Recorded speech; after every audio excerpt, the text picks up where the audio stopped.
rum fans, and welcome back for another installment of the Rumcast. This is the podcast that talks all things rum related with the people who love and shape it.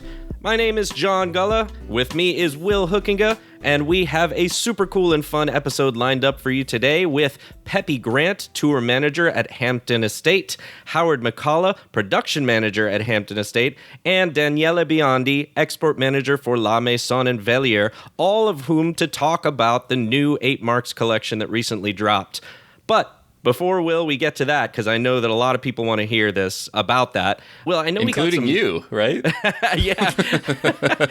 I was trying to find a way to better say it, but, Will, you had to pull double duty on this one. And, it made me sad that I wasn't able to be there for it, but I'm also kind of happy. Yeah, I also get to be a listener and listen to all the good content for once as well, so I'm excited to hear it as much as anybody. Before we get to all that, we also had some feedback, Will, right, from our recent 80 proof rum bracket that we did and we wanted to share. Well, first of all, one of the first emails we got was from Sam, who wrote the original question that prompted the episode as well, and he just added, it's helpful for me to be more aware of rums that I'm more likely to encounter out in the wild in a nice hotel bar or something, rums that I would have just skipped over based on my preconceived notions. And I thought that really got to kind of the heart of the episode. So just wanted to give Sam another shout out for the great idea for the episode. But yeah, we got a few comments on Patreon from some of our subscribers there. There was one omission there were many omissions, many things we could have included, John, that we didn't get to, which we acknowledged. Joseph wrote in with one that I thought was good, though. He said, I know you were trying to use rums you had that were 80 proof, but seriously, how do you not include Chairman's Reserve Forgotten Cask? And that's another example of one that I would have been really intrigued to see how that would have fared in the bracket, especially since we had another but completely different rum from the same distillery in Admiral Rodney on there. But yeah, that just goes to show how many 80 proof rums out there that are, worthy of consideration, at least. There's so many we didn't get to. We probably need to do a second bracket at some point, as we alluded to on the previous episode. I think so. And the truth is, Joseph, I guess it was just forgotten. So. Ooh, that was pretty good. No, yeah, I agree. I think we need to do a second bracket at some point, and maybe March. March feels like a good time for brackets, right, Will? That's bracket season. So, yeah. Well, and then we had Carl who wrote in, and John, you surprised me a little bit in that episode just because we tend to focus on rums that we want to be very complimentary over, that we're, really digging at the time, that we're really enjoying. And so, when we do a sort of bracket like this, we open ourselves up to possibly encountering rums that we don't enjoy as much. And you had a pretty strong reaction to one rum that, if listeners have listened to that episode, they probably remember, but it's when we tried, spoiler alert, Santa Teresa 1796. That rum just did not agree with Mr. John Gulla in the moment, and he had a pretty strong reaction. Carl wrote in and said, I'm so glad someone agrees with me on the Santa Teresa. So, John, you had someone who had a similar experience to you, and so we had that comment from Carl, but I understand we got another response about that was a little bit different. We did. It's so weird. First, I'll say it's so weird because, I've tried that rum a few other times and it's never given me that much of a visceral reaction of a negative type of thing. So, I don't know. Sometimes it's just about the moment. We've talked about this before, about how you try rums various times just to kind of get a feel for it. I knew it wasn't really usually my favorite, but yeah, that experience was just awful. Well, we had Santa Teresa actually reached out to us as well. So their brand manager for the U.S. must have heard it and reached out to us via Instagram. And so he was really nice about it. And you when you do these type of things, you wonder, oh gosh, is this person going to be like really upset about it? And he said, he was honest. He said, maybe you had a bad bottle, or maybe it was just an old bottle. It was an old bottle. It was one, it had been open for at least a year, I want to say. And I'd had about, an inch and a half left in the bottle for the last year. So yeah, there's possible some oxidation. Took place. Was that oxidization? Is that how you said it? I think I did say that. Yeah. Shut up, John. Don't bully me. So I guess yes, what we were saying is, look, it could be possible it's from either a bad batch or an old bottle that is oxidized. Yes, and oxidization. that could be part of the experience. So, they were nice enough, Will, to send out another bottle. Very nice, So in fact. you're gonna give it a fresh experience. I don't think you've gotten to it yet, but it's on the agenda to revisit. Right. We can only promise, Will, to be honest. And Yes. so I promised them, look, I will be honest, but I'm also recognizing that, yeah, I would like to try it from a fresh bottle, and we can see if that changes anything or changes the opinion. So, look forward to that, and we'll see when I get a chance to get around to that one. Yeah. I will update everyone on A future how it goes. future episode, the update is coming. But Yeah. that is cool. Sometimes I've had conversations with other.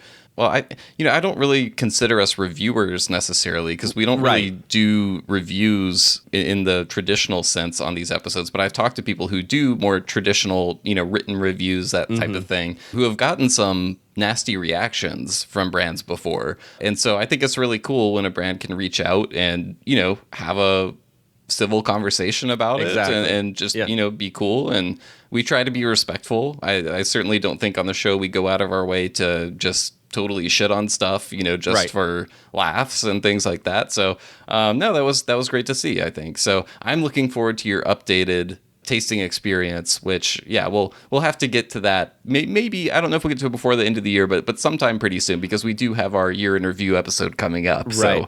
So maybe that's a good time to review it. It's the year in review. I think so. And, even better is I still have some of that sample that you sent left. So you could A-B them. I can A-B them. I'm going to even do it blind and see what happens. This has to happen now. Okay. Yep. Well, with that out of the way, I am really excited for listeners to hear this episode and for you to hear it as well. This was a really cool thing that came together. And, normally I can't think of too many times where there's been a product release of some sort that has prompted us to do an episode just about the product release. Yeah. That's a pretty rare thing because I think a lot of the time it doesn't, we don't want to just seem like we're, promoting some product. We don't want it to feel like an advertisement or anything. And obviously we weren't paid for this episode or anything, but what happened was the 8 Marks collection came out and there was such a degree of collective enthusiasm from the rum community over this release. Yeah, and if you're wondering what the hell the 8 Marks collection is, I'm assuming most people listening to the Rumcast have heard of this, but if you haven't yet, this is a product that Hampden Estate put out that contains 200 milliliter bottles of all 8 of the marks of rum that they produce at Hampden Estate, from OWH all the way to DOK. 200 milliliter bottles, unaged rum, 60% ABV. And there's a great kind of tasting sheet that tells you all about like the esters and the different rums and everything. So it's this kind of ultimate Hampden tasting experience. And when the release was first rumored, maybe a year and a half ago or so, everyone was just like, oh my God, like this is so cool. I can't believe they're going to do this.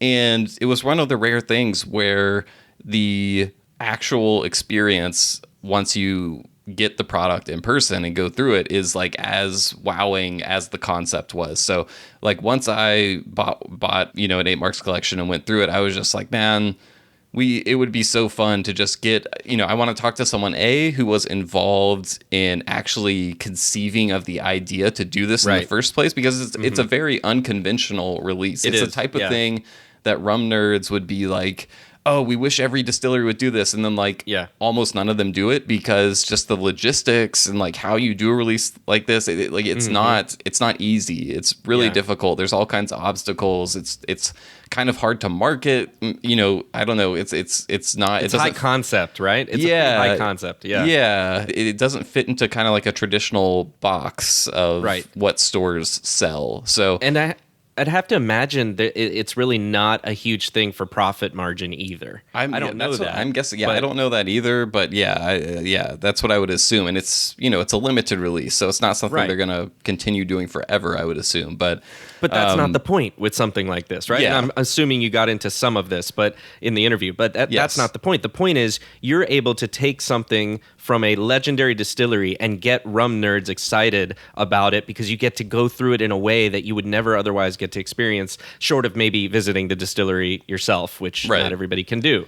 So it's just a really cool thing that this is actually happening. Yeah, and we talked about that a bit in the interview, and so like I was saying, there were kind of two perspectives we wanted in the interview. We wanted someone who was kind of on La Maison Velier's side, who, you know, had a hand in developing the product, making those packages. Like, how did you decide on what bottle, like size bottles to use and all that stuff? But then we also wanted to bring people in from Hampden who are more involved in the actual production and, you know, even more so experts in that.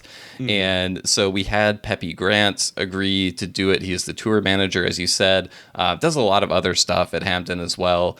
And one of the fun surprises of the interview was, as we were talking, Peppie was in the lab at Hampden, and Howard McCalla, the production manager, happened to be nearby, and Peppie grabbed him, pulled him in. And so we had a second voice from Hampden who's there, you know, actually making the rum every day. They were working on DOK at the time, that day at the distillery, which we talk a little bit about. So it was a really fun interview, and I'd love to hear from listeners who have had a chance to go through the 8 Marks collection. You know, we talk a lot in the interview about you know, I don't want to spoil all of it, but different ways to use the rums, combining them, ideas like that. So I'd love to hear from listeners out there. If you've had this release, what are fun things that you've done with it? How did you approach going through it as a tasting exercise? Have you tried blending any of the rums? Are you adding water? What are all the ways that you're experimenting with Hampden's 8 Marks now that you have them in this form and are able to kind of play around with them? We'd love to hear ideas from everyone and maybe share some of those on a future episode. So with all that said, I think I've teased enough of the interview. I think it's time we should just take a little break and go on and get to the interview.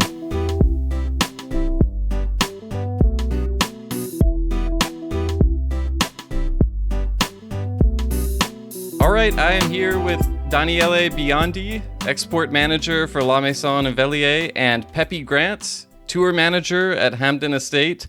And guys, I'd love to start by finding out a little bit about how each of you became involved with Hampden. I know kind of what prompted the interview was the release of the 8 Marks collection, and I reached out to Kate Perry, who's been on the podcast before, and said, now that I've gotten to see this thing in person, like, we don't normally just do interviews because a brand released a cool new product. But like, once I saw this one in person and it had been something that so many rum fans were looking forward to for so long, I was like, A, we need to talk to someone who was involved in like bringing this to life as a product. And B, we need to talk to someone who's at the distillery who can like go deep into the marks themselves and everything. So she recommended both of you guys. I'd met Peppie before meeting you for the first time, Daniele, but obviously I've heard a lot about you. So I'm super excited to talk to both of you. But Peppie, I wanted to start with you because, you know, I introduced you as a tour manager at Hampden, but from what I understand, you do a lot more at the distillery beyond managing the tours, kind of involved in a little bit of everything.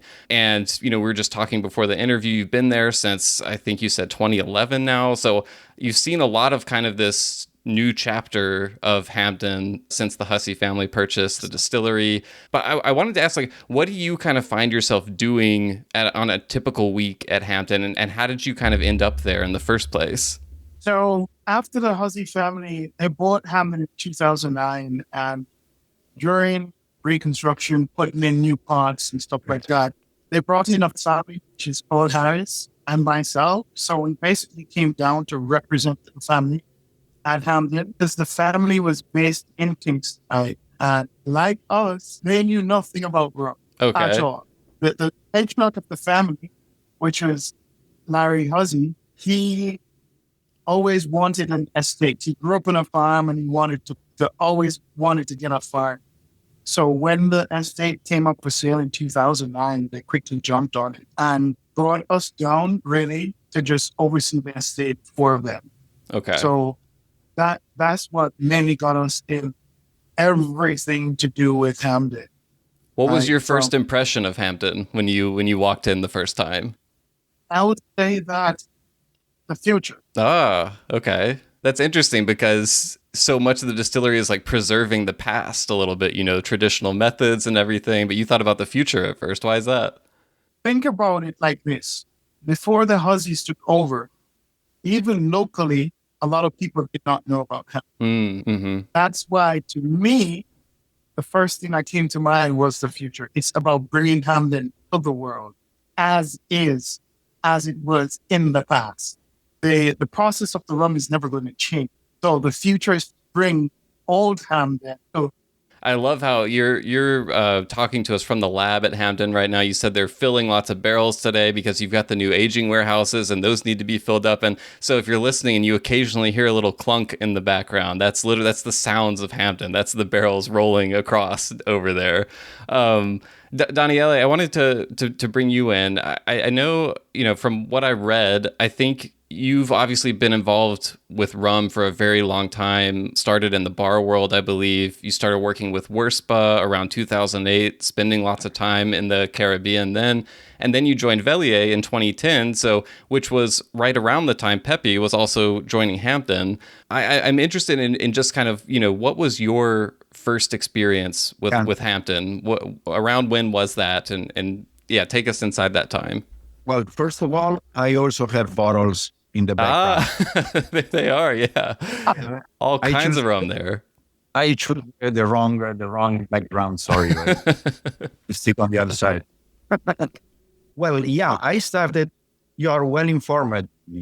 I started in 2000 actually, or 1999 or 2000, like bartending in Italy, and start turning the bottle and reading the back label, and try to understand what rum was, because 20 years ago, before when internet was 56K, you remember? I remember, yeah. It was impossible to find information. I remember when they released Dave Broom book, rum. Yep. It was the first Bible at that time. Bartending. Then I started as a blogger. Podcasts were not existing, but I was a blogger. I was probably the first, or together with Peter Holland, you maybe know the Floating Rum Shack. We've had Peter on the show before. The first blogger was only in Italian, so I had a good audience in Italy actually at that time. Considering that rum was not really existing, even if Italy was quite a pioneer in market for many reasons. Also, Velier was one of the the reasons actually. Then a couple of years with Wurspa, you're right. So back and forth with Barbados. And then I started with Velier in 2010. And actually I started managing all the portfolio of rums of Velier. So both the imported brands, consider that Velier is also, it's very well known as a rum producer, as a bottler, but also Velier in Italy is a quite important distributor. So I remember with Brugal, with Flor de Caña, I managed many brands. Yeah. Even bigger one, a lot of agricole rums. It's a wide range of styles of rum. Like 25 or 30 brands in distribution. Wow. And Hampden at that time for me was like an unknown, like through some independent bottlers, because the brand was not existing. Mm-hmm. Mm-hmm. I had the chance to try some of the very old stuff, even if aged, in Europe, and was great. So, and nobody really know Hampden. My first two contacts was Christelle, the Miami Rum Congress in 2012, I think. And so I saw Christelle and she said, I'm Hampden. Oh, I fell in love actually with the brand, obviously. And then when I have done a second wave with the Wurspa, so 2013 and 14, they asked me to do some tasting, some stuff in Italy. After one trip in Barbados, actually, they told me, do you want to visit Jamaica? And I said, like yes. And actually I visited Hampden, but again, I didn't know Hampden as I know it now. Maybe Pepe was there, but I didn't know him. I didn't meet him. I was just there for like 2-3 hours, making a visit, and I started understanding that it was the future. I mean, I completely agree. I love that you said that. Sometimes the future is in the past. Not only the future, as Pepe said, that now we can spread, this crazy heritage to the world, but also the future in terms of understanding which can be the direction the RAM could take, together with many other projects we have with Velier, and we can speak about Haiti or some others. The future is really in the past, for many times, especially when you speak about... It's connecting the two. Exactly, connecting the two. And Hampden is the best example of doing that, So I immediately felt in love with Hampden. I came back at that time, 13 or 14. I was writing in Paris for Whiskey Magazine, and I wrote an article, a big dossier on my trip to Jamaica. That the title was something like "God Save the Natural Yeasts" or something like this. That's perfect. Love it. Something like this, and showing the picture first time, and trying to talk about the distillery, talk about what I understood. That was not easy at the first time. Even now, it's not easy, but this is magical. And when I came back to Genoa, to Lucca, I started speaking about this stuff. And actually, the whole relationship between Hampden Estate and Velier was just after, through Maison Velier first. Mm-hmm.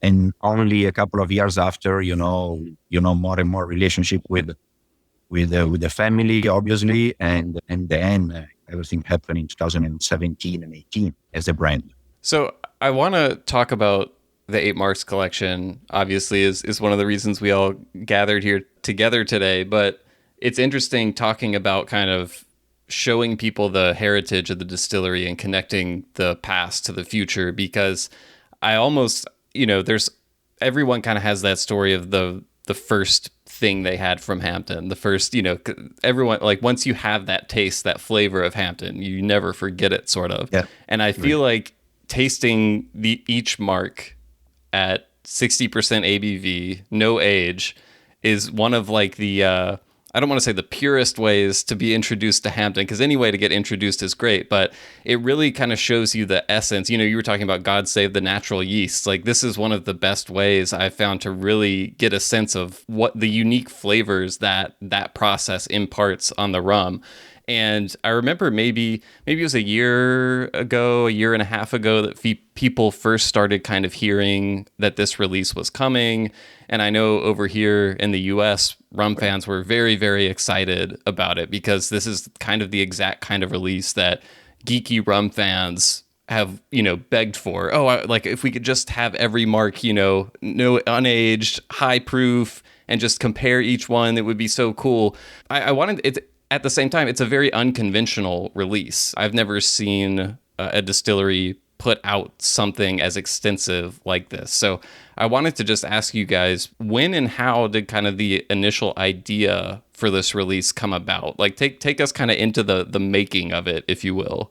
Yeah. Because this was more our side, But let's say that the idea of doing stuff like this is an idea that, obviously, as you can easily imagine, come from the passion, come from one of those nights you don't sleep and say, why don't we compare the 8 marks? No, this will be something like crazy, and never gonna happen. No? And right. Then you start sharing in the office, and consider that a couple of years ago, 3 years ago, we know very well we are still learning, but let's say we know pretty well the history of the marks, the history of Jamaica, all the heritage, not only Jamaica, also Guyana. It's not only in Jamaica that the trade of the bulk of rum was part of the history of these countries, and Jamaica is first. And so it's normal, since we are all passionate guys, it's normal to try to go deeper and deeper and deeper and to learn. I think the idea has been built doing tastings, and the curiosity behind. We were curious as first, trying all the different liquids, all the samples that Hampden sent us, Mm-hmm. even to do tastings, even to go to try to study about that. And then I think the crazy idea to put them all together was 1 year and a half ago. Okay, wow, it came together pretty fast then. or 1 year and a half ago, I think. And then personally, last year was just, still a little bit of coronavirus. So I was in Italy and not in Paris that time. In Italy means in Velier. And in Velier, all the bottles are open. It's very easy to study, let's say, to learn. To study, right. Yeah, just studying. Yeah, exactly. One also last year and 2 years ago, Luca started, making chemical analysis of a lot of rams just to be curious, interacting with the laboratory, the more trend and more and more, and trying to understand, the chemistry behind. And so, let's say, getting crazy behind this liquid, try to understand, the difference and what the difference that make the difference, let's say. So from the chemical analysis on one side and from the nose on the other side, and trying to get information from Hampden Estate, because this is the source of information. And so we started building that, let's say, 1 year ago, in July, August, September last year. Yeah. Well, and Peppie, since you've been there since 2011, you said you've basically seen, one of the first things you said was people don't know about Hampden. And since then, you've been there for every product the distillery has released now, Rumfire to the first aged bottlings, to the Overproof, to HLCF Classic, to Great House releases. When Velier came with this idea of we want to release all 8 marks in one package in 8 separate bottles, what was your first reaction to that? Does it sound like a crazy idea? Are you excited? Like, how does that go? For me, it was long overdue, I would say. So you have to understand why I said that. When we have groups like Dan or Luca and everyone, we're coming inside of this and I'm lining up all the marks and we are tasting every time. Right. So for us, it's something that we've been doing a long time. Tasting all the marks. Each time they come, go ahead and taste the marks. All right. And especially if they're bringing new people, they're introducing it to them as well, right? Inside here in the lab. So I would say that the expression from everyone, just seeing that, tasting it as is, so similar to this, right? So we'll go and we'll have the 750 bottles and we're just going and we're tasting. So when they decided to do that, to come out with the 8 marks, I was excited. And again, we haven't touched what Hampden is capable of. Wow. There's so much more to come from Hampden. There's so much more that we can do. So there's no idea as a crazy idea. Well, I think that's so interesting because, I was mentioning before the interview, I haven't had the chance to come down to Hampden yet, but I've heard so many great things about being able to visit. And the way you're describing it just then, it almost sounds like if you can't make it to Hampden in person, having an experience with these 8 marks like this is like maybe the closest you can get to being there in the lab and tasting through. Daniele, I wanted to ask you, it's one thing to have the idea of, okay, let's release all 8 marks. But then there's probably millions of different ways you could go about doing that in terms of the size of bottles, what the package looks like. And I'm sure there are lots of hurdles to get through along the way to bringing a product like that to life. So what were kind of the biggest challenges in putting the release together from a packaging, bottling standpoint? Were there any tough decisions you had to make along the way? What did that look like? Let me start answering with something that Pepe said. It was normal for us to do it because actually when you have not to consider Hampden as a normal brand, let me say. And so normal brands don't do coffre black stuff with 8, bottles inside. It's against any industrial plan, a bottling plan, timings plan, crazy costs and logistic and everything. But Hampden and also the European side of Hampden, which is us, we never really built Hampden as a proper brand, let me say, because Hampden, what represents Hampden is like the heritage, the history of Jamaica rum, the history of rum in general, okay? Hampden is let's say the only or one of the few, I would like on theory, let's say, that really does something that is completely disappear and represents something that is part of the past of the culture of France. So we don't think as from the marketing point of view, we just think that we have to make this story like available because it's unbelievable, available for the rum lovers. And we try to do everything to make it as best. Then, the result, to answer you, was I cannot release 70 CL by 8 because then it's big like this and it's crazy. So we said 20 is more than enough. They are 60%. And then it's a geeky tool. It's not, we don't pretend them to drink this bottle, but just to, to smell, to understand the difference and to play with them. And I normally, when I do tastings, I always say to my guests that if somebody from Jamaica, now Pepe told me it's not true, but if somebody from Jamaica come in this room now and see all these people, maybe from UK, from Belgium, from France, from Italy, tasting DOK, tasting HGML, they think we are crazy, because it's normal. Normally, it's not a consumption of these liquids, no? It's more like exercise to learn about. So again, that's why we did 20 CL. I love also the design. Was fun because the other guy in the marketing here did the black box and the golden stuff. And I was, in the same days, I was doing a sort of a proposal, and the PowerPoint was exactly black and gold. So when I saw the packaging, I say, we are in exactly the same direction. It's meant to be. And so was approved in 1 minute, basically. And then, most of the problem are our bottler that go crazy to put all this bottle because we didn't do a small quantity. We did enough quantity to satisfy all the markets, make all the markets understanding, including US. Multiplied by 8 and put everything in the box.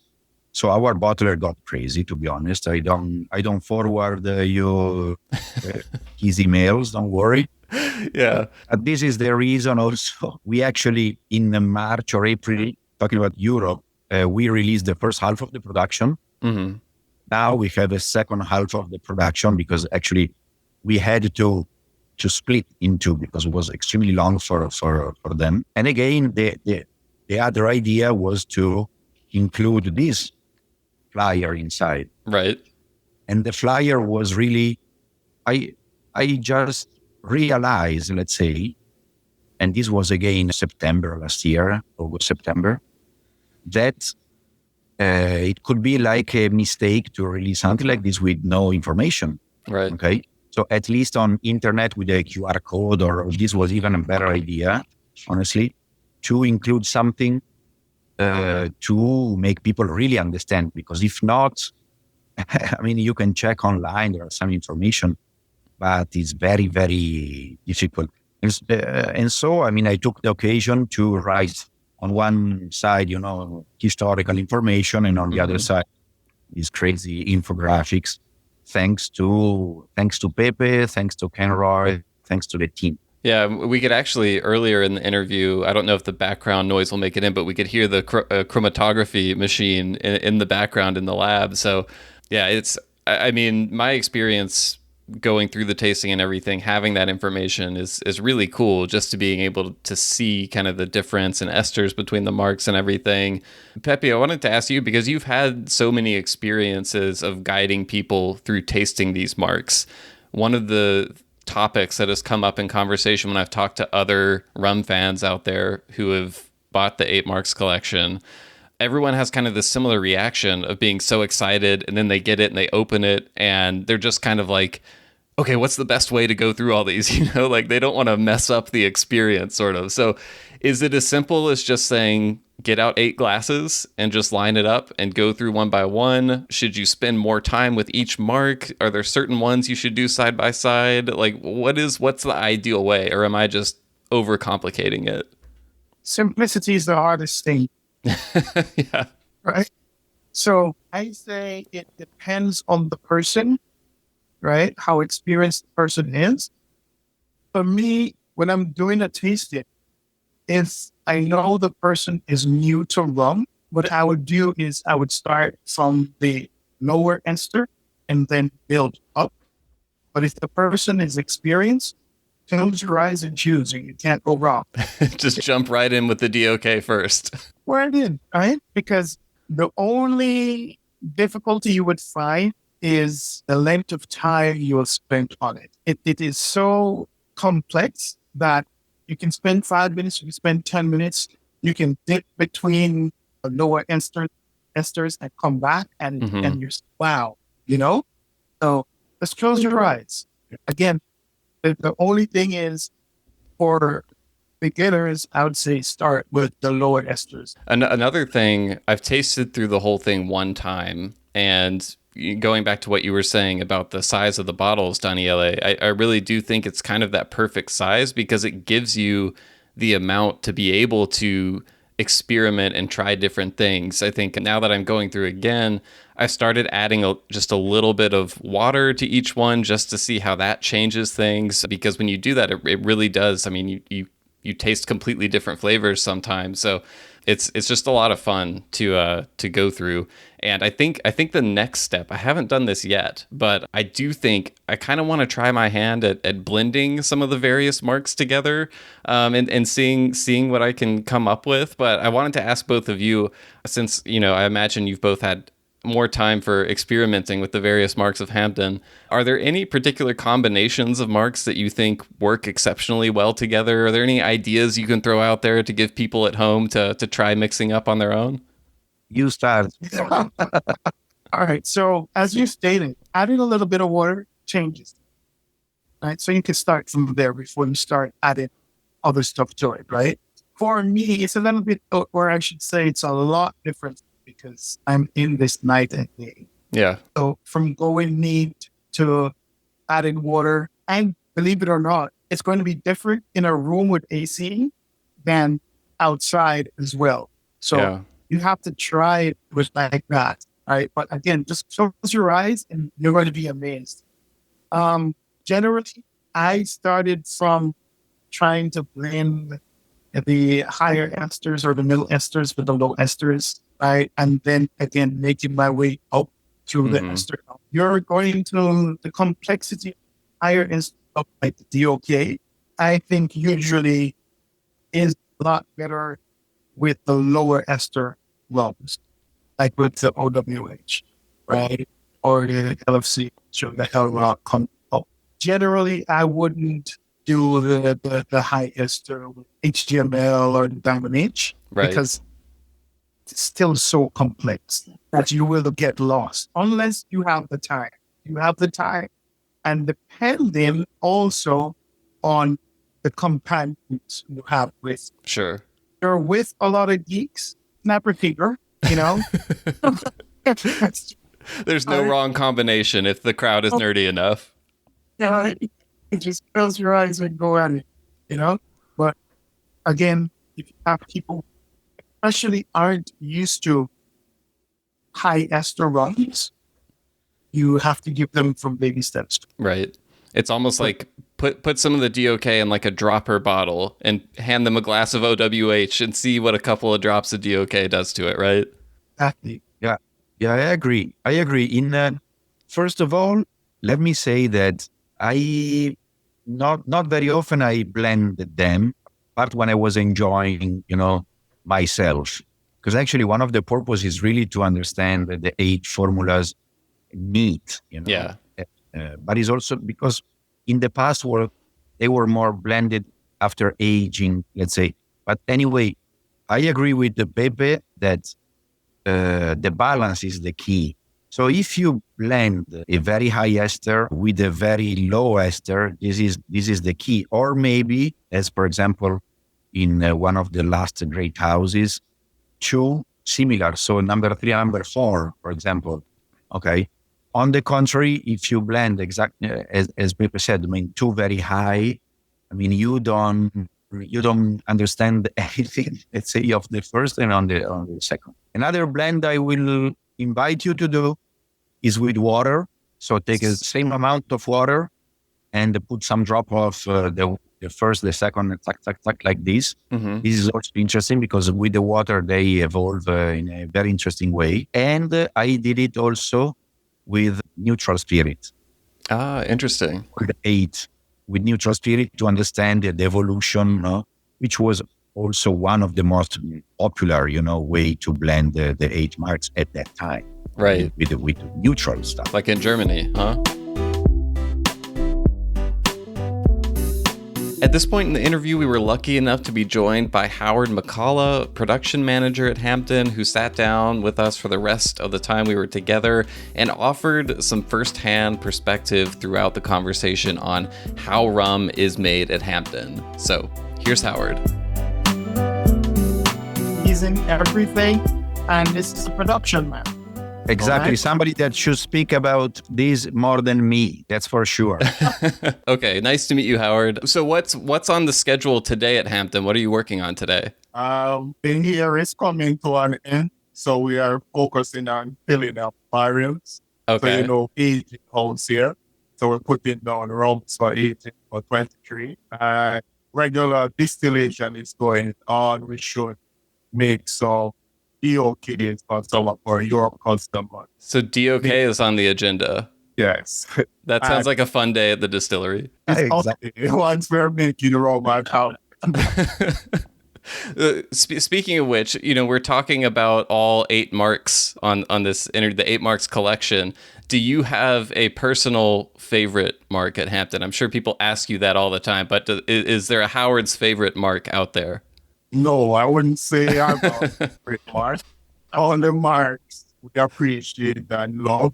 Yeah, that makes sense. Our here in Europe, everybody loves the high ester. So if next time you have in agenda OWH, still say that you have DOK in the agenda. They will love it. Parents, we're actually selling our OWH. Right. What I had chance, to discover doing this stuff is that, first of all, humans love numbers too much. Yeah.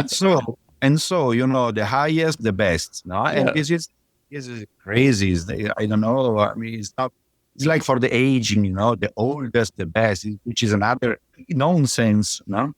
So that's why when we started doing these 8 marks, we had one of the unexpected feedback that was people start loving, DOK, just because it's the highest. Yeah. Even if you know highest what, that is the highest of something. And so was quite a back effect that we had. And so now we created this monster, and now, I mean, we are trying to come back. Guys, this is not the point. The point is like the balance, the point is so, but this is also doing my crazy, infographics here. Honestly, I understood, first of all, why rum fire, I don't know if it's for this reason, but rum fire is HLCF. Mm-hmm. Because checking like the analysis, you see that L-Rock and HLCF are really complex, even if it's not so high, the number of esters, but it's not the point. They are complex because the combination of the aromatic esters is very complex. Yeah, when many different ones. Exactly. When you go to the monsters, let's say Diamond H or DOK, they are extremely high, but less complex in some way, less diverse, in at least the GC I made. So again, we don't have to speak about DOK necessarily. We have to understand the diversity. What's great about DOK at this time of year? Christmas is coming and Jamaicans do a lot of baking, and we do sorrel because mainly drunk at Christmas time. So it's good to add to your batter when baking, or after you have baked your cake, to add the DOK because it's so flavorful. So if you are here and if you are at Hampden, now you're telling Howard I'm going to bake a Christmas cake, which one of the marks I would do for that? would be a deal. Howard, I give you an information you maybe don't know. In Italy, in Italy and France, let's say here, Maison Velier, we did the Christmas cake as well this year, which is not like beautiful one, but is a panettone, which is an Italian big stuff we have for Christmas every year. And we put DOK inside. And it has a kick that when you have another Christmas 2.0. We have a group of listeners in Washington, D.C., and I think last year they made a cake and they used DOK in it, and so they called it their DO cake.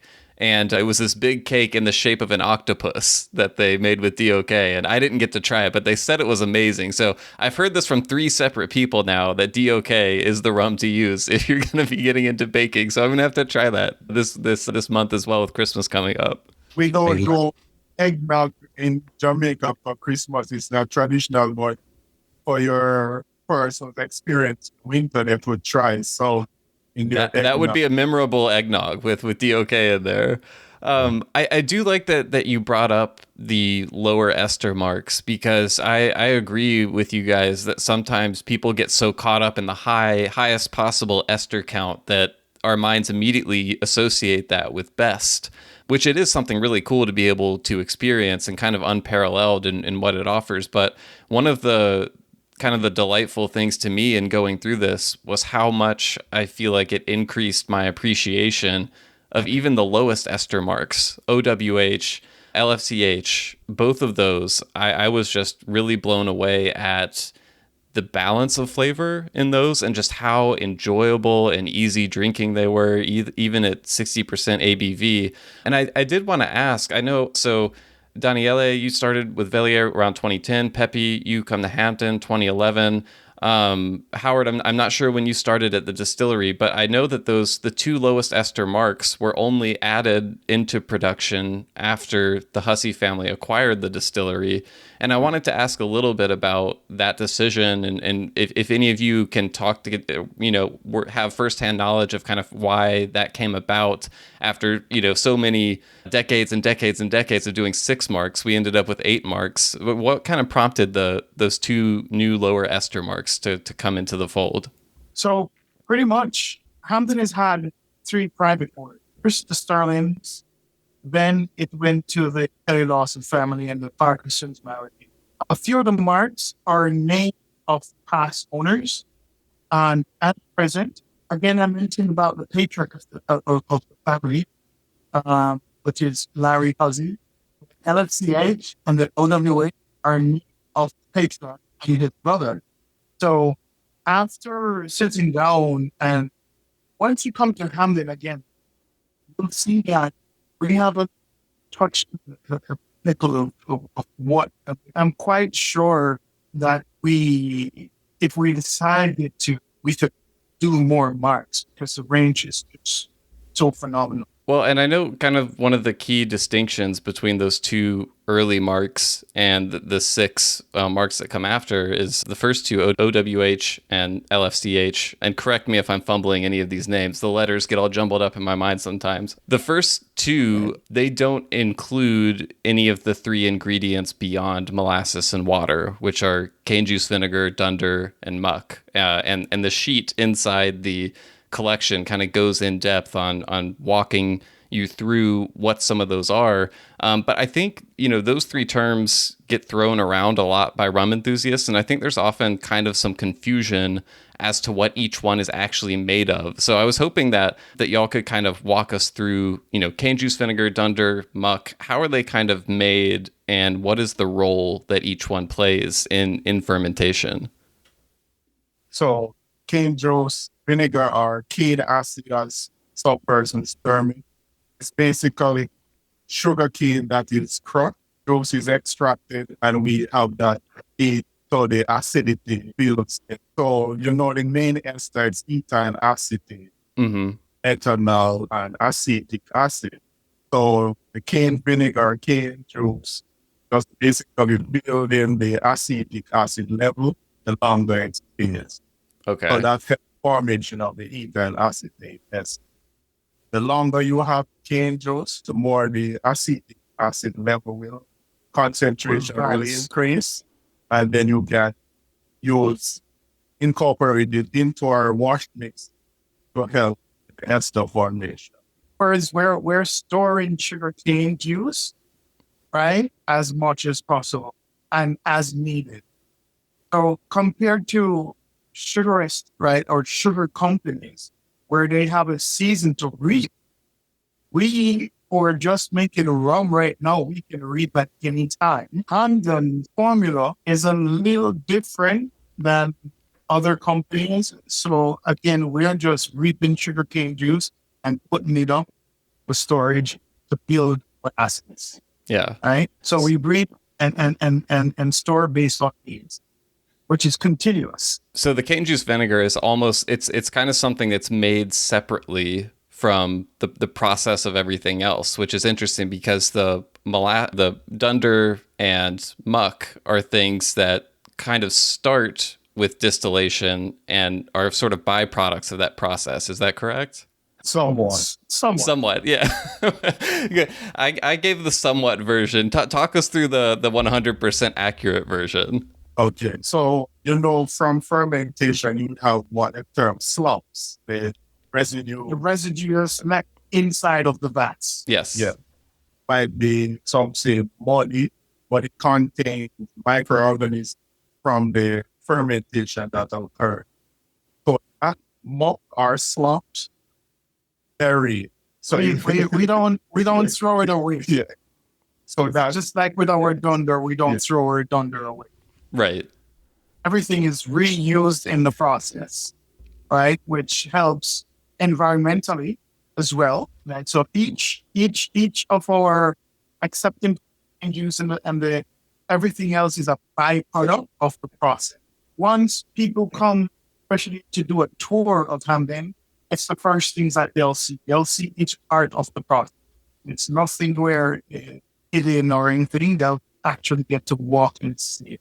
Only thing is we will use the Jamaican terminology by saying dunder or by saying muck, right? Seem like it's something that is, right? Secret knowledge. It does seem very secret. I think that's kind of the way people talk about it. It's really built up as kind of this legendary thing, just because I think what comes out of the process is so unique and interesting and tastes so different. I think that's why people, have that sort of mystique around it. Right. And to me, it goes back to the first owners. You think about the genius of these people, because our process is unique to Hampden in where, again, reusing just about everything, right? And not building and not have waste. Pretty much unique to here. And it's at the end, it's what helps to make this wonderful product. I think in 2020, was that the year that Hampden added the 2 new pot stills, 2020? Around that time. Around then? Okay, I know it's a process to get those in and get them up and running and everything. Do those new stills, I guess the best way to ask this is, can you use any still at Hampden to use any mark? Does it matter which still you use? Or are there certain stills where it's like this mark must go through these stills? Do you notice any difference if a mark is distilled in one still versus another one? We have a Bendo, I think it's from 1994. Yeah, we call it number 7. Some of the persons here said there's a distinction. Ah, okay. A distinction between that and the foresight. And we think it's because of the design. So I back down and interview some workers who used to be here. And it basically comes down to some of the workers. Some workers like to use a particular pot still, Generally, we go across the line with all pot still. Once it's available, because we're running 3 shifts. Mm-hmm. So we haven't really had the time yet to say we're going to make a particular mark only in this pot still. We would love to, but we have not had the time to do that yet, right? Requirements are great. And extremely great, right? So generally, even time to maintenance time, we're always squeezing that as much as possible. Right. Try to on the fly. So hopefully sometime in the future, we'll be able to say, okay, we're going to a certain market, a certain pastilles and so forth. And again, because the requirement is so great, and currently we have 6 pastilles, 5 are up and running. Our oldest pastille, which is a John Doerr, we need to get the time to put that, to repair that and put it back so it can go into production. But with our older stills, we repairs on them on the fly. We don't have the time to allocate a certain pastille to a certain mark. Not right now. But Will, what I want to add, and is exactly what also surprised me when I made this research, that it's all about the fermentation. Yeah, it's all about the blending, the different raw materials, and how you ferment this blend of raw materials. So distillation is not so important in Hampden, or let's say in Jamaica, or let's say in Trelawney. It's not so important because it's like how you blend the raw material and how you ferment. And for example, when I produce this crazy stuff, I sent email to Christelle. So, hi, Christelle, may I bother your team, because I need to understand myself. So I spent last year trying to go into the chemistry. I'm not a chemical engineer as this gentleman. And so I had to learn myself instead, because the risk was to write bullshit, let me say. Yeah. End of the day, the best stuff was also, again, to learn myself, was to ask the blend of the raw materials and the fermentation time, the alcoholic, the dead wash and everything. And they were so kind actually to fill this kind of Excel that I left exactly what as it is. So every mark with the raw materials and, the quantity, and then here the days of live wash and dead wash. And what is fun is the last tab, that all 8 marks, they are produced exactly in the same way. And when I read, that tab, I said, holy shit, they are distilled in the same way. Yeah. Distillation, despite, what we can think about, spirits in general, it's all about the fermentation. This is what made me so happy, because, it's completely changed the perspective, rather than most of the narration of rum, which is always, first of all, on the aging, but forget that. But it is on the distillation, but it's not, especially when you speak about Trelawney.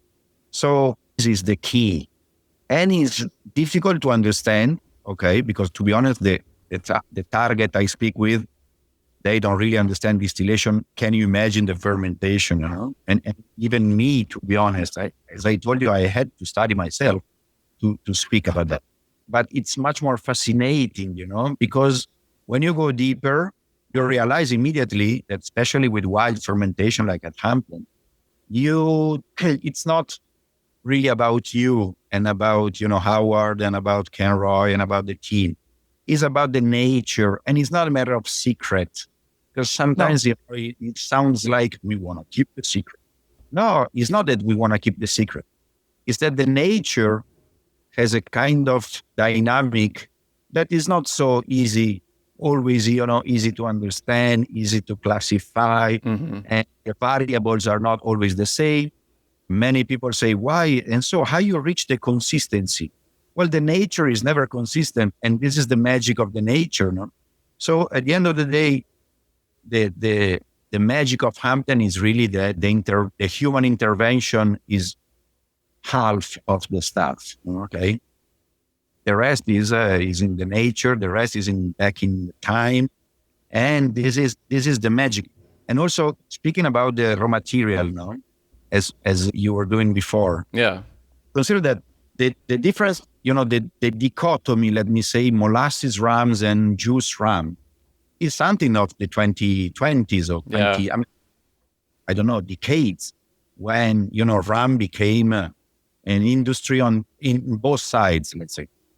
But long time ago, was obvious to use all the derivatives of the sugar cane because it was also a different economical mindset. No, you reuse the stuff because you have to, let me say. And this led to the complexity. If we jump back, I don't know, 1890s or I don't know, let's say 130 years, like Back in the Future, at the end, many rums, not only in Trelawney, were using different raw materials, blending raw materials, doing different formulas, different marks and stuff. It's today that the world became more consistent, more industrial, more is the distribution that need this consistency. It's not the distillery that need. No, I think that's great, and that's kind of been a recurring theme on the podcast as we talk to more and more distilleries that I think are trying to incorporate older elements of production, and one of those being not always strictly using molasses or always strictly using cane juice, but seeing how you can take multiple raw materials that come in some way from sugarcane and bringing those together.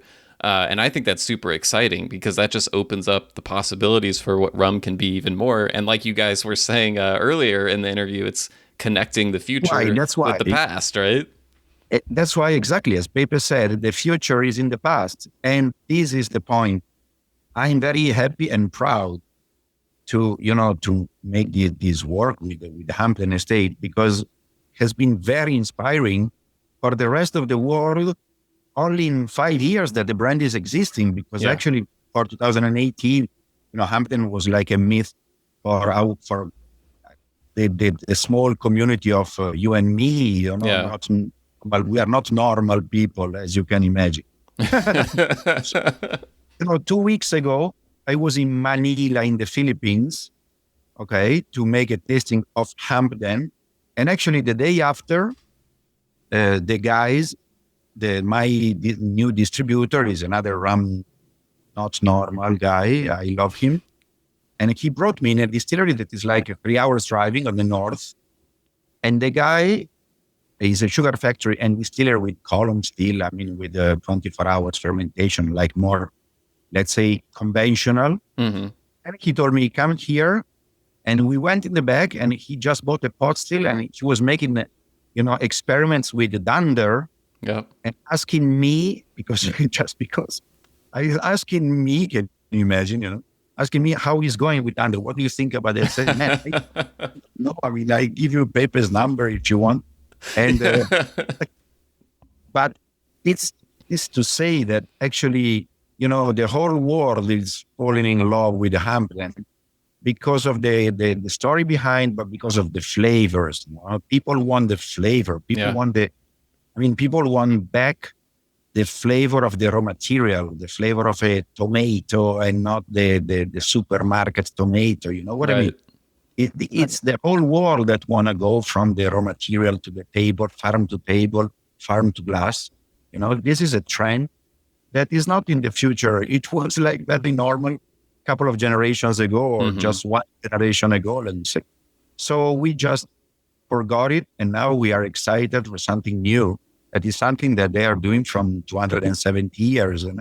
Yeah. And, that's it. No, that's an interesting note about other parts of the world, now doing things with dunder, with their own versions of muck and things like that. And I wanted to ask you guys because a couple of years ago, Maison Velier released a rum from Foursquare in Barbados that was initially labeled high ester. Richard Seal then eventually wanted to change it to LFT, which was short for long fermentation type.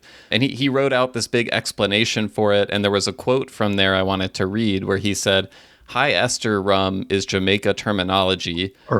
I do not like using it. While it is true that most of the islands produced what we would consider high ester, it is really Jamaica that has kept it alive, made it famous, and codified it. They own it." So what do you think? Because now I see high ester rum, coming from places. I've seen places in the U.S. describing their rum as high ester. I've seen Australia making high ester rum. I've seen the U.K. making high ester rum. What do you think about distilleries outside of Jamaica kind of using the term? And I guess Richard knows rums and loves rums too much to write, marketing stuff that Yeah. are not part of the tradition and the heritage. No, I mean, this is normal. Again, it's the matter of the number, as we said before. No, high ester, everybody love it. It's not a terminology of Barbados, and actually he decided not to adopt it, Right. and it makes sense completely. Also, let's say that high ester is not 200 or 300. Let's say that high ester is start to be 7 or 8 up. Right. And so Richard cannot reach that because Richard doesn't have, the mockpit and the other stuff to reach that. But trust me, Richard doesn't care to reach that level because he is a producer that loves the balance as should be, and he loves the final product. He loves that people enjoy the final product. And so he loves the balance, and he was happy to be convinced with look, a little bit of pressure, Right. try to do something, higher, try, because we love that. It's not that we want our partner or we ask our partners in Maison Velier, to do higher esters. It's not necessary. It's just to play, we love to play with that. We are just curious again. We are curious more to taste the next thing rather than to put it in the bottle and marketing stuff. So Richard was very, was available and happy to do this different process. He was already in the process of, experimenting at that time. And so luckily we have this liquid. Then, the definitions are so subjective. If the liquid, the point is not how you define it. Then I don't know, better than me, if in US or whatever, all over the world, there are people that want to do higher ester stuff and they call it high ester, but it's a simple definition to explain it. And I understand there is space for all the experiments and all the definitions. I tend to agree with what Danny is saying. Put it to you like this. What is considered right now highest is just the middle range. When it comes down to what Danny said, it's numbers. So at the end of the day, they can be both correct and then how you're looking at it. As long as the end result is it's some really good stuff, for now it's interesting because you can play around with highest stuff and then it's opening your mind more, and it's simply because of the complexity. But you have to think again, depending on where you are in the world, 300 is high. Yeah.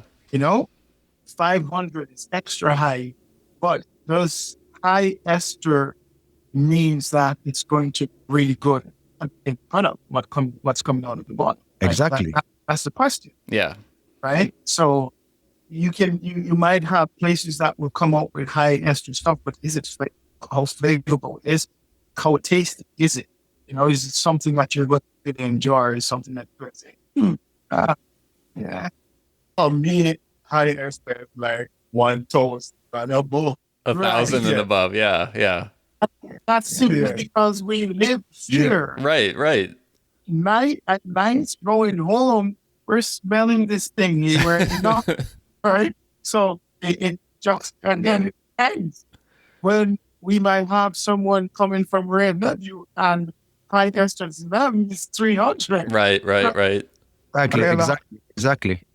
And the paradox, the opposite, is that now, for example, in Europe, from my point of view, as Pepe was saying, it's very relative. No, in Europe, that people for decades drank like zero ester because the 95%, let me say, of the market, not only in Europe, in US as well, the market of white rums and aged rums is really, 10 ester, 15 maximum. Yeah? Now they considering this, the same people in when we do the tastings, they consider OWH like a low ester or LFCH a low ester. No, so it's really relative. What we should call, instead of saying high ester, is to call the super highest marks rum concentrate, for example, because that's what the original name. And I mean, this will change a little bit, the perception of how we call them. If we start calling rum concentrate, people will really approach to these liquids as they should, rather than high ester, because high ester, not high ester. You got your arms above your head. That's great. So speaking of high ester, Howard, you were just saying that high ester for you guys kind of starts around 1,000. And I know in the 8 Marks collection, when it gets to DOK, I believe there's a line in there that says something to the effect of the highest amount of esters legally allowed in Jamaica. But I've heard rumors of even higher ester rum, even maybe all the way up around 3,000 being available at Hampden. And Peppie, earlier you were saying people still haven't seen everything there is to see with Hampden. So what can you tell us? Are there even higher ester marks out there that the public has not seen yet? Not for commercial, Not for commercial purposes. but the norm 3,000 currently, well, we have gone as high as 7,000. 7? Yeah. What do you do with a 7,000 ester rum? We fly Daniele. Grapefruit soda is perfect. Grapefruit soda. Just a little ting. It's perfect. Yeah. No, so again, if you think about Jamaican rums, you have to go back in history to know what was being done then and what happened now, right? So in the 1800s, Jamaica had over 147 distilleries. In the 1800s, what you had the northern distilleries, which were the smaller distilleries compared to the eastern and southern distilleries.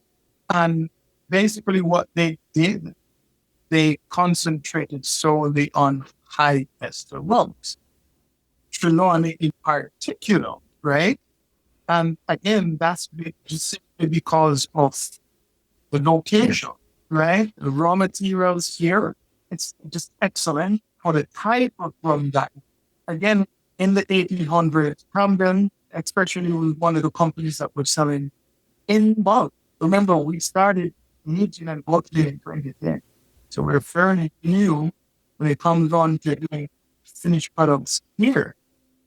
So bulk rum has always been our main business and still is today. So we are always been selling of what's called continental flavors. Yeah. Like Germany, they in turn, right, Germany, the Netherlands, and they in turn will then resell the product. That's the bulk buyer.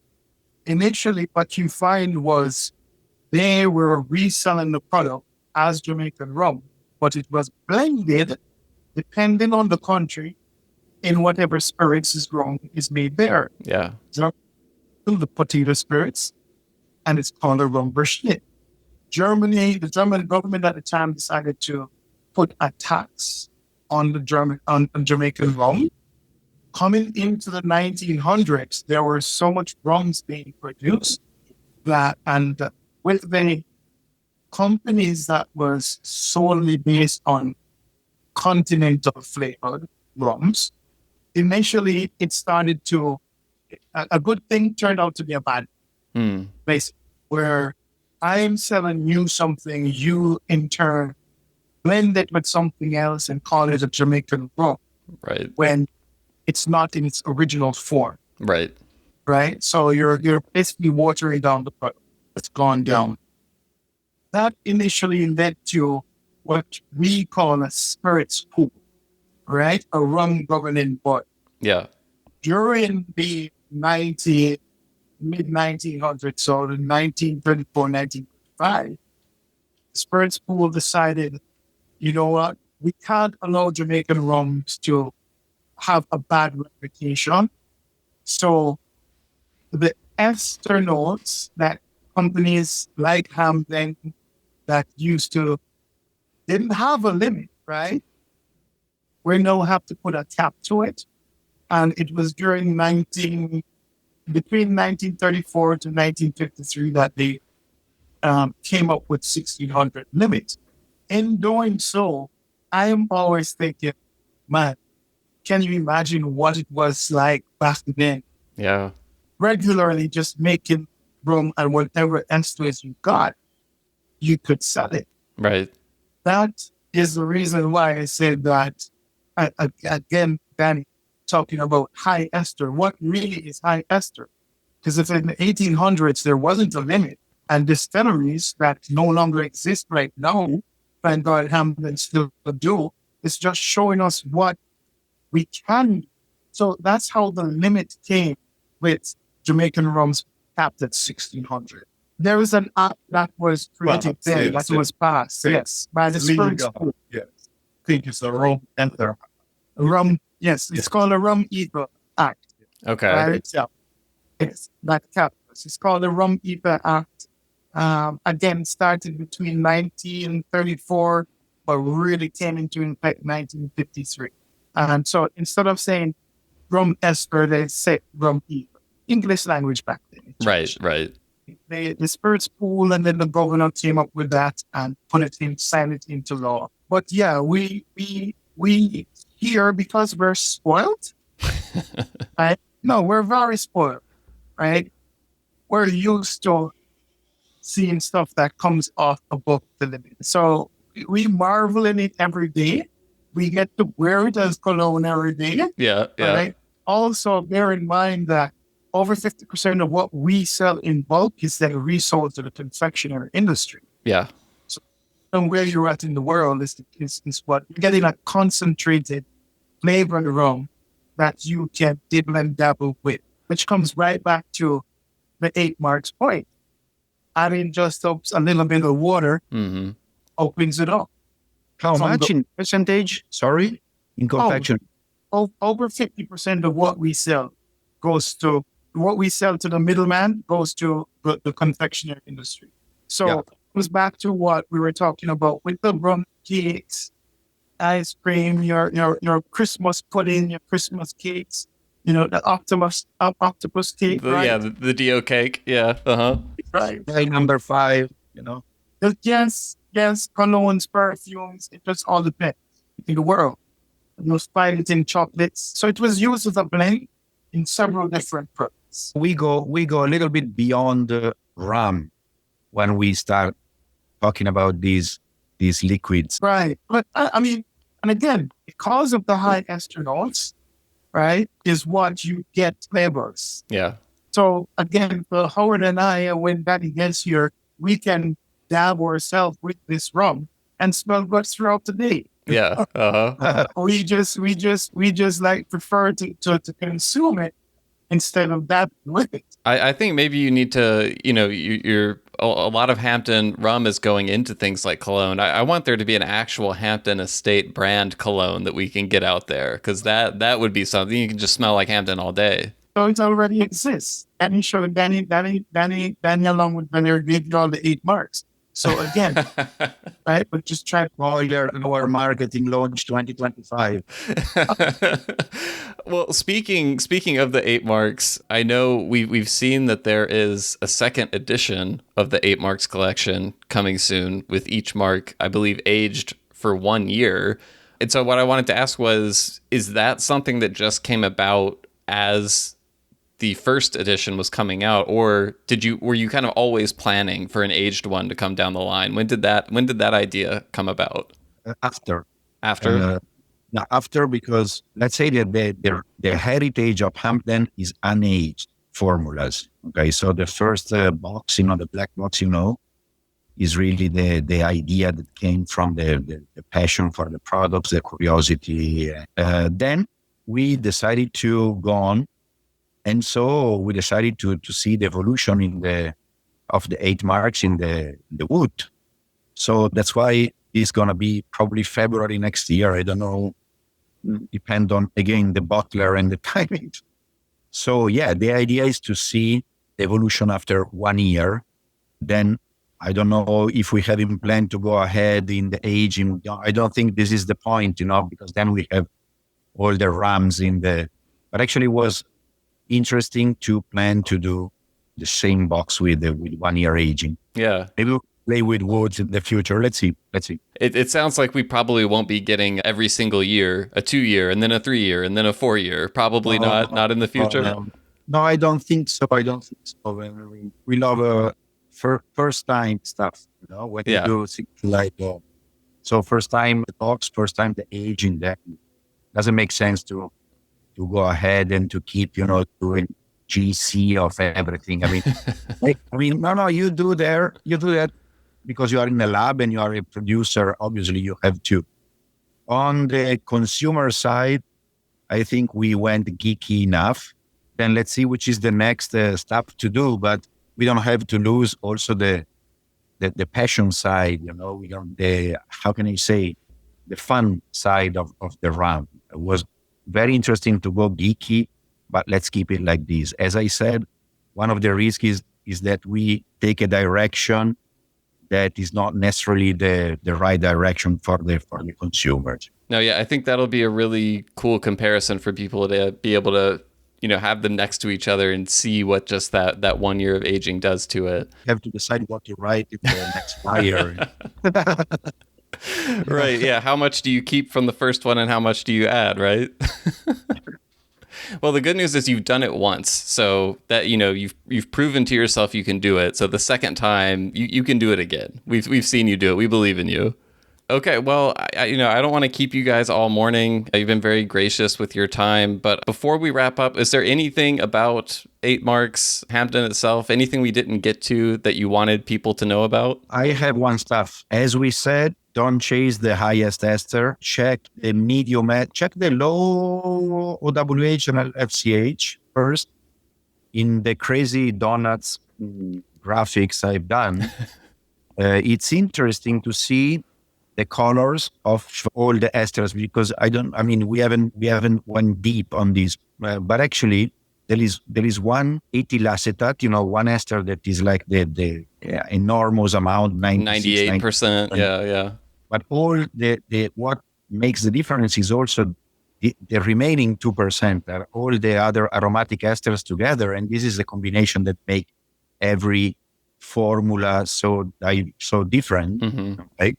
On each other, and you will see that the lower ones have much more, at least again of the analysis I've made, the more complex, the more diverse are even the lower, including, let's say, LROC and HLCF. That's why sometimes, especially in Europe, they also because of the packaging of Ramfire that is different than the others. Just many people realize that they think is a different range, that is not one of the 8 marks, is something alien than right. The 8 that are more perceived as a geeky something. And then you have Ramfire that also with the fire label, it's perceived in a different way. But it's not. Ramfire is HLCF. Yeah. And so at the end of the day, is one of the 8 marks, is the number 4. And if you see this analysis, is probably the most complex of all the 8 ones in terms of aromatic diversity, let's say. And so, again, keep in mind that at the end of the tasting of the 8 marks, you will come back basically to the Ramfire. All roads lead to Rumfire, I think we can say, right? All right, Peppie, Howard, anything to add before we wrap up? I think I agree with Danny. The lower ester stuff is they're really nice rums. That's the reason why they were developed in the first place. It's not just something that we wanted to do to add more marks. No, they're really, really lovely. All very, really smooth. The only thing I would say is, especially when it comes on to Hampden going into the technical stuff, higher the ester cones, the more you'll get that harsh complexity in the mouth. So depending on how you're feeling, depending on who you're with, is how you start, like, right? If Danny's here, we could jump to any one of the marks, right? But again, introducing someone fairly new or new, start the lower marks and you go up. Especially with some of the ladies, you start with the lower stuff because it's really it's so smooth. It's easier than going up to the higher marks. Yeah, they were the rums to drink at that time, Yeah, right. So go ahead, Danny. No, I was just saying that in the classification, I mean, it's easy to find more information on the internet that, the rum concentrate was the highest just for blending. And then, the L Rock and HLCF were really the rum to be drunk in Jamaica at the time, and not only. But Jamaicans are so spoiled with getting the whatever they could get their hands on, is what you drink. Exactly. Well, so many good options to choose from. Yeah, when you're in Jamaica. Well, thank you all so much for taking the time to hang out and just take us really even deeper into all this stuff. Like I was saying, it's such a cool experience for people to be able to have now, to where they can go through all of these, without having to go all the way to Hampden, which would be a treat in and of itself, and hopefully something that every rum fan can experience at some point. But in the meantime, this is a great way to do it at home. But just thank you guys so much again, and we really appreciate it. And visit Hampden, visit Jamaica. Yes, visit Jamaica. We'll all go together sometime. And just continue to drink the good stuff. Continue to drink the good stuff. And we're looking forward to seeing you here, Will. I'm telling you, it's going to be an experience within of itself. Coming here and walking through, it will put you back into that beautiful box of that 8 marks. You will then look at everything and see why they came up with it. Yeah, well, I'm going to try my best to make it down there soon. And when I do, I'll definitely let you guys know. And Daniele, I'll let you know, too. We can all meet up there, and we can all get together at Hampden. And anytime, bro. Anytime. Thank you. Ciao, Danny. See you soon.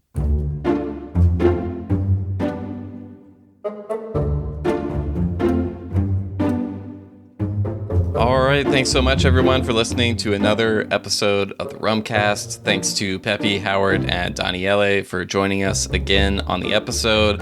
And hey, as I said in the intro, we would love to hear how you're experimenting with any of these 8 marks, if you're combining them, even if you're throwing them in cocktails. We didn't talk about that as much, but let us know what you're doing with them, what you've discovered, what you've learned about the 8 marks from this experience. It'd be great to geek out about that together, and an easy way to do that is to send us an email, host@rumcast.com. That's HOST@rumcast.com. Or, John, they can find us on social media. Where can they do that? Yeah, any of the social media platforms that we are on: Instagram, Facebook, and X. X. Just X. Yeah. We continue to throw shade at X/Twitter. Every time, but I have a running joke with some friends where we spell it out as ECKS. I like it. It couldn't get much worse, so yeah. But we are still on there. We do post our episodes through there. So if that is your preferred platform for social media, at the Rumcast on any of those platforms will work. And you can also send us a direct message through there if that is your favorite way to get in contact with someone. And we will definitely see those and answer those as well. So yeah, get in touch with us. Let us know. This is super cool. I can't think of anything better except maybe a 9 marks collection at some point. Ooh. Well, we did talk about the aged 8 marks collection that is coming out next. Yeah. So, yeah, 9 marks is a possibility. As you may have heard in the interview, they're certainly capable of making more. And it used to be 6 marks, right? Before the Hussey family acquired the distillery. So that kind of gave birth to OWH and LFCH. So who knows what may be around the corner? I don't know. But in the meantime, you can also find us at Patreon. We are publishing bonus episodes there. We're doing online happy hours, all kinds of fun stuff. You can find us at patreon.com. That's patreon.com/the Rumcast. So come check it out. It's a great way to hang out, support the show if you'd like to, and we always appreciate it. But you know what I was thinking of is, like, now at this point we've been doing Patreon bonus episodes for more than a year. So like if you were to sign on now, there's a ton of content on there to go back through. Yeah, there is. We talk way too much, Will, the two of us. We just got way too much to talk about. We do. Yeah, well, in the meantime, our next episode will be our year in review episode as we look back on some of our favorite rums from Sipping 2023. Right now. Ooh. Spoiler alert. Oh, okay. I see kind of a yellowish blonde hue to that rum. So, okay. All right.